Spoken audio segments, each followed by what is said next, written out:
बेटे अभी जो टॉपिक हम स्टडी करने जा रहे हैं, ठीक है, ये इलेक्ट्रोलिटिक सेल है।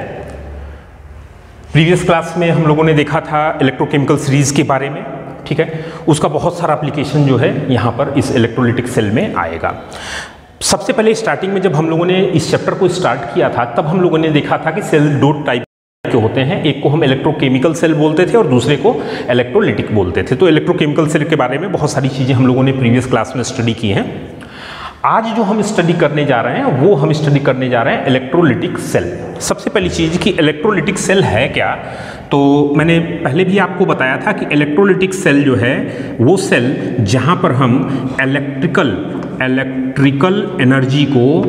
एनर्जी को हम कन्वर्ट करते हैं किस में बेटा, इलेक्ट्रिकल एनर्जी को हम कन्वर्ट करते हैं केमिकल एनर्जी में, ठीक, उसे हम इलेक्ट्रोलिटिक सेल बोलते हैं, ठीक है। इलेक्ट्रोकेमिकल सेल में इसका जस्ट उल्टा था, केमिकल एनर्जी को हम किस में कन्वर्ट करते थे, इलेक्ट्रिकल एनर्जी में। अच्छा, अब एक इसका सिंपल हम अगर कंस्ट्रक्शन देख लेना तो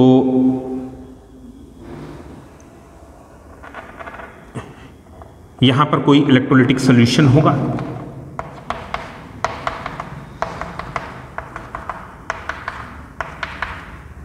ये क्या होगा, इलेक्ट्रोलिटिक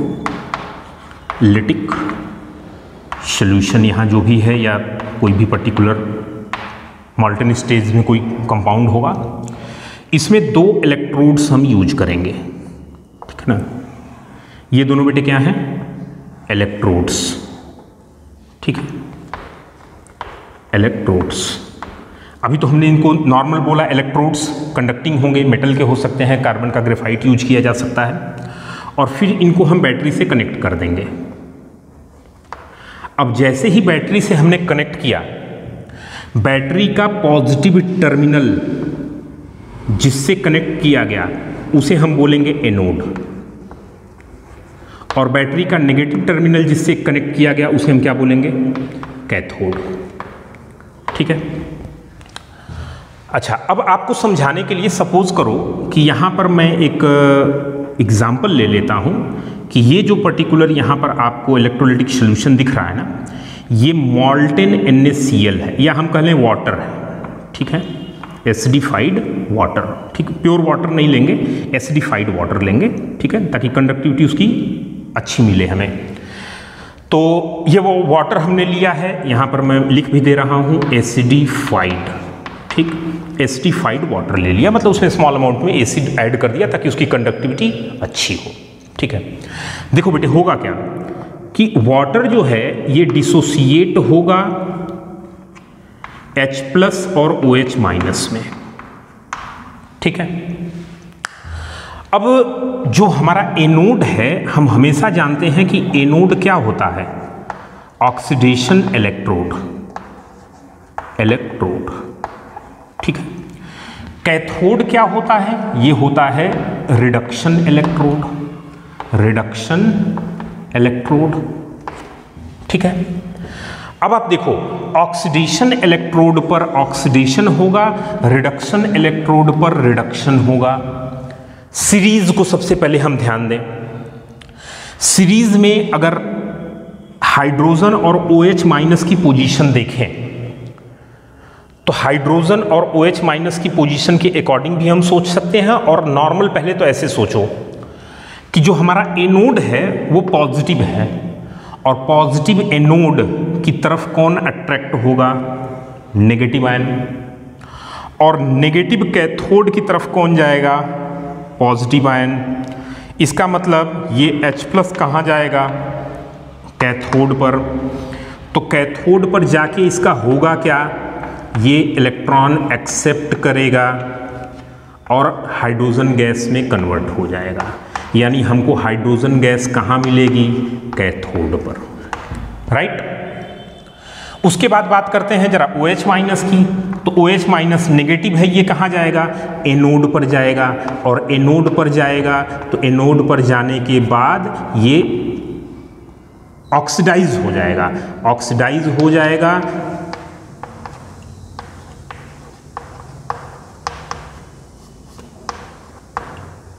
ये हो गया तुम्हारा एनोडिक रिएक्शन।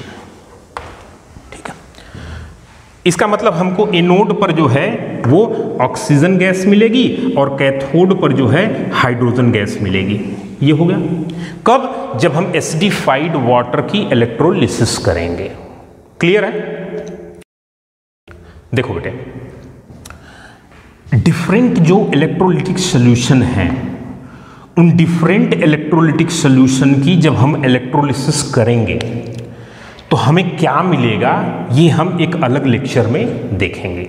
ठीक है, जिसे हम बोल सकते हैं क्वालिटेटिव एनालिसिस।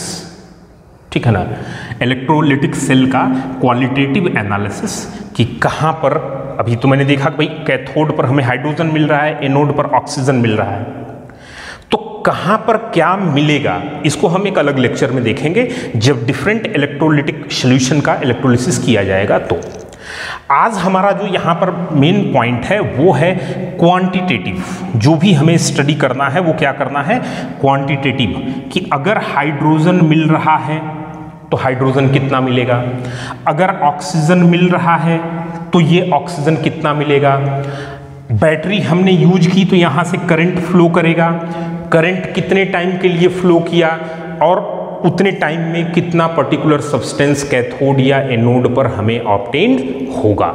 ये क्वांटिटेटिव स्टडी जो है हम आज अपने इस लेक्चर में करेंगे। तो इसके लिए बेटा सबसे पहली चीज है कि आपको एक लॉ जानना है जिसे हम बोलते हैं Faraday law. Faraday law of electrolysis. Electrolysis, जिसमें हम बात करते हैं फर्स्ट लॉ की। Faraday first law of electrolysis क्या है? देखो, इस लॉ के बारे में स्टडी करें उससे पहले जरा यहां एक जनरल चीज मुझे बताओ। सपोज करो ये इलेक्ट्रोलिटिक सॉल्यूशन एसिडिफाइड वाटर हम ले लेते, ठीक है, इसमें 2 इलेक्ट्रोड लगा लेते, रॉड लगा दिया, हम ये बैटरी कनेक्ट नहीं करते, ठीक है, तो बैटरी कनेक्ट नहीं करते तो क्या बेटा यहां कोई करंट फ्लो होती? ऑब्वियस सी चीजें नहीं होती। और अगर करंट फ्लो नहीं होती तो क्या ये रिएक्शन होते? नहीं होते। क्या हाइड्रोजन ऑक्सीजन प्रोड्यूस होता? नहीं होता। ये बात क्लियर? इसका मतलब कि कैथोड या एनोड या किसी भी पर्टिकुलर इलेक्ट्रोड पर जो सब्सटेंस लिबरेट होगा, डिपॉजिट होगा, उसका जो मास है वो कितना लिबरेट हो रहा है, यानी कितना डिपॉजिट हो रहा है। ठीक, तो mass of the substance deposited और लिबरेटेड ऑन द इलेक्ट्रोड्स, वो इस बात पर डिपेंड करेगा कि बैटरी जब हमने कनेक्ट की तो बैटरी कनेक्ट करने के बाद कितने टाइम तक उसमें करंट फ्लो कराया गया। ज़्यादा टाइम तक करंट फ्लो कराएंगे, ज़्यादा डिपॉजिट होगा, कम टाइम के लिए कराएंगे, कम डिपॉजिट होगा, नहीं कराएंगे, नहीं होगा। मतलब क्या है?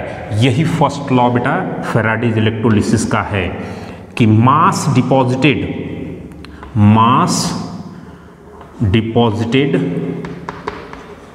और लिबरेटेड ऑन इलेक्ट्रोड्स, ठीक, मास डिपॉजिटेड और liberated on the electrodes is directly proportional to charge flow through the cell. ठीक, आप इसको स्टेटमेंट के फॉर्म में भी लिख सकते हो। क्या लिखोगे? मास डिपॉजिटेड और liberated on electrode is directly proportional to charge flow through the cell. ठीक है, अब यहां हम बात करते हैं कि वेट ऑफ या mass of the substance, W लिखते हैं लेकिन बेटा ये मास होता है, इसे आप वेट कंसीडर मत करिएगा, ठीक है ना, ये मास की ही बात की जा रही है। Mass deposited on the electrode directly proportional to charge flow through the cell. Proportionality का साइन हटाएंगे तो हम बोलेंगे W is equal to Z into Q, और चार्ज इज इक्वल टू क्या होता है बेटा? Charge is equal to current into time. तो हम यहां पर लिख सकते हैं कि W is equal to Z into I into T। ये हमारा फॉर्मूला है जो क्वेश्चंस को सॉल्व करने में यूज होगा, ध्यान दीजिएगा जरा। अगर सपोज करो, अगर हम कहें कि इफ यहां पर जो ये जेड है ना, इस जेड को हम बोलते हैं इलेक्ट्रोकेमिकल इक्विवेलेंट, इक्विवेलेंट, ठीक है, कांस्टेंट होता है।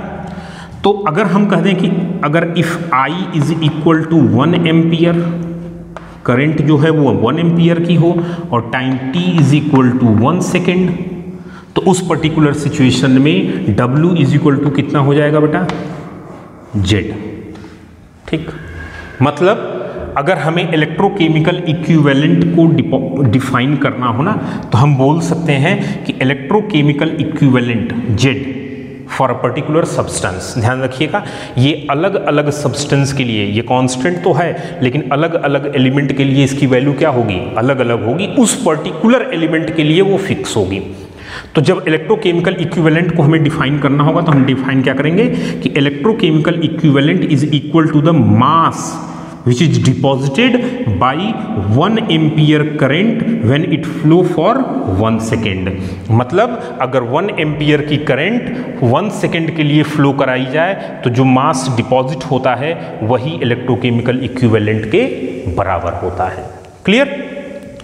अब इसके बाद देखो, ये तो थ्योरी का पार्ट है, अगर आपसे एग्जाम में पूछा जाता है तो आप उसको ऐसे लिखोगे, लेकिन जब न्यूमेरिकल सॉल्व करने की बात आती है ना,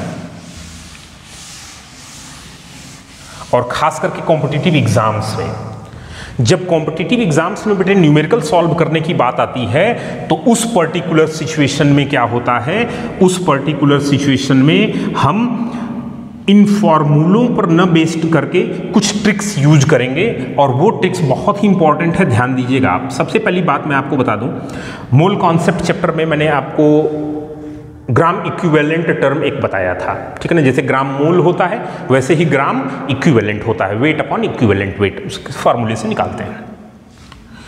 किसी भी सब्सटेंस का 1 ग्राम इक्विवेलेंट, बहुत ही इंपॉर्टेंट पॉइंट है, ध्यान दीजिएगा, किसी भी सब्सटेंस का 1 ग्राम इक्विवेलेंट, ठीक, अगर डिपॉजिट करना है तो उसके लिए जो चार्ज रिक्वायर्ड होता है वो चार्ज रिक्वायर्ड होता है 1 फैराडे। अब बात आती है कि ये 1 फैराडे चार्ज क्या है बेटे, ये 1 फैराडे चार्ज होता है 96500 कूलम, मतलब चार्ज ऑफ 1 मोल इलेक्ट्रॉन, ठीक है बेटे। मतलब समझिए क्या है, अगर 96500 कूलम चार्ज कहीं से फ्लो कर गया किसी इलेक्ट्रोकेमिकल सेल से, तो वो इलेक्ट्रोड पर डिपॉजिट होने वाले सब्सटेंस के 1 ग्राम इक्विवेलेंट को डिपॉजिट कर देगा, राइट। जैसे अभी जस्ट इसके पहले हम लोगों ने जो बात की थी, यहां पर मैंने एक सेल बनाया था, उसमें हाइड्रोजन और ऑक्सीजन लिबरेट हो रहा था।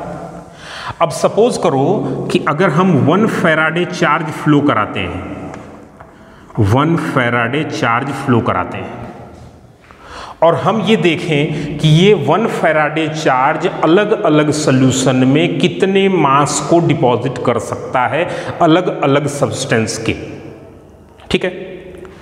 डिफरेंट सेल से 1 फैराडे चार्ज फ्लो कराया गया, कहीं पर हाइड्रोजन लिबरेट हुआ, कहीं ऑक्सीजन लिबरेट हुआ, कहीं क्लोरीन लिबरेट हुआ, कहीं पर एल्युमिनियम लिबरेट हुआ, कहीं कैल्शियम लिबरेट हुआ, अलग अलग जगह अलग अलग एलिमेंट लिबरेट हुए। कितने चार्ज से बेटे, 1 फैराडे चार्ज से, यानी 96500 कूलम से, यानी चार्ज ऑफ 1 मोल इलेक्ट्रॉन से, यानी 1 मोल इलेक्ट्रॉन सेल से फ्लो करके चला गया। तो वो डिफरेंट एलिमेंट्स के कितने मास को डिपॉजिट या लिबरेट करेगा, ठीक। आंसर तो एकदम सिंपल है कि अगर 96500 कूलम चार्ज फ्लो किया है तो जो भी सब्सटेंस लिबरेट हो रहा है, जो भी सब्सटेंस डिपॉजिट हो रहा है, उसका 1 ग्राम इक्विवेलेंट डिपॉजिट या लिबरेट होगा, ठीक। लेकिन जब उसके मास की बात करते हैं तो जरा उसे हम देख लेते हैं। 1 फैराडे चार्ज लिबरेट कर रहा है सपोज करो कि हम बात कर लेते हैं हाइड्रोजन की, तो हाइड्रोजन का 1 ग्राम हाइड्रोजन लिबरेट होगा, क्योंकि हाइड्रोजन का इक्विवेलेंट वेट कितना होता है बेटा 1, ठीक है। तो 1 फैराडे चार्ज यानी 96500 कूलम 1 ग्राम हाइड्रोजन को लिबरेट करेगा। क्लियर है? यही अगर हाइड्रोजन का वॉल्यूम के रिस्पेक्ट में दिया हो तो हम बोलेंगे 11.2 लीटर हाइड्रोजन एट एसटीपी। ठीक, ध्यान दीजिएगा, इनको क्वेश्चंस को सॉल्व करने में ये बहुत ही ज्यादा यूजफुल होगा, राइट। अब हम बात करते हैं कि सपोज करिए कि यहां पर हमने जो बोला कि 1 ग्राम हाइड्रोजन है, 1 ग्राम हाइड्रोजन की जगह अगर हम यहां पर ऑक्सीजन की बात करेंगे तो ऑक्सीजन का आएगा 8 gram oxygen, right, and that is equal to 5.6 litre oxygen at STP. ठीक है। इसके बाद हम बात करते हैं अगर क्लोरीन की, तो क्लोरीन का 35.5 ग्राम लिबरेट करेगा और ये इक्वल टू कितने के होगा 11.2 लीटर क्लोरीन एट एसटीपी। ठीक है बेटे, आप इसको नोट करो।